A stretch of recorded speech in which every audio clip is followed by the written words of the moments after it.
This is Michael Pratt.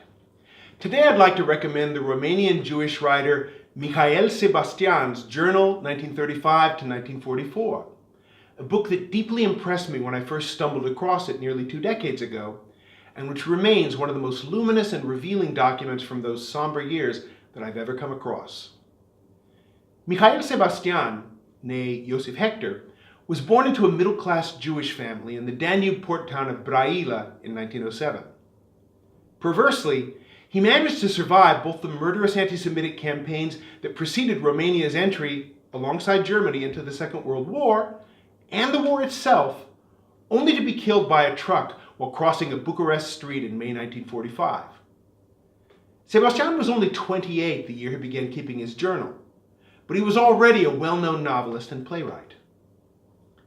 As Radu Ionid notes in his lucid introduction, the period spanned by Sebastian's journal saw the rise of 3 successive anti-Semitic dictatorships in Romania: the regime of King Carol II, February 1938 to September 1940, that of Ion Antonescu in alliance with the fascist Iron Guard, September 1940 to January 1941, and the dictatorship that Antonescu established after he violently suppressed his erstwhile Iron Guard allies, 1941 to 1944. Sebastian's journal allows the reader to trace the impact of these developments, both on daily life and on the world of Romania's intellectuals. Sebastian had little interest in religion or Jewish issues generally. He saw himself, and wanted others to see him, as a man of the Danube, a Romanian writer who happened to be Jewish. Consequently, he watched with stunned disbelief as his closest friends, brilliant writers like the philosopher Emil Cioran and the future University of Chicago scholar of religion Mircea Eliade, one after another declared their admiration for Nazism and embraced the Iron Guard's fanatical anti-Semitism. Because he stayed in contact with his literary friends over the course of the fascist years, he was able to leave us a precious record of the process by which they embraced a murderous and delusional political religion. Early on in the journal, Sebastian comes off as an aesthete, delighting in Bach and Proust and the joys of private life, and unconcerned, to the extent possible, with political matters. There are beautiful entries describing the delight he took in listening to symphonies over the radio, his love of skiing over fresh snow in the Carpathians, and his turbulent, usually unhappy love affairs with stage actresses. He renders the women vividly, with great sympathetic understanding and a keen eye for their individuality. His portraits of his intellectual friends are equally vivid, but mostly damning.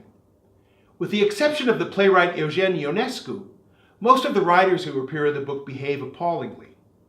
Sebastian quotes his erstwhile mentor, Nae Ionescu, boasting like a barroom drunk about his supposed influence on Nazi bosses in Berlin. He shows us Mircea Eliade and Emil Cioran praising Hitler's genius and ranting about Jews. He describes how people who had dropped him when the fascist tide was rising began to make excuses and curry favor once it became clear that the Nazis were going to lose the war. Sebastian's journal is a monument to the power of culture, if not to console exactly, then at least to sharpen one's sense of perspective in evil times.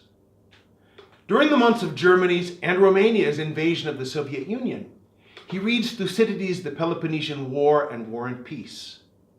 The collapse of Athens after the doomed Sicilian expedition reminds him of the rout of the French in 1940, while Tolstoy's account of Napoleon's Russian campaign suggests the hopeful thought that invading Russia does not always prove to be as easy as politicians might imagine.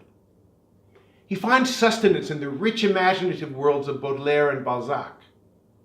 In between bouts of mandatory conscript labor, he translates Shakespeare and Pride and Prejudice.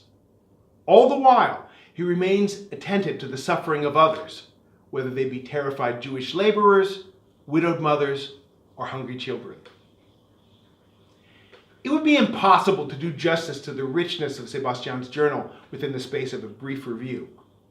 For obvious reasons, many Romanian nationalists were displeased when it was published in 1997.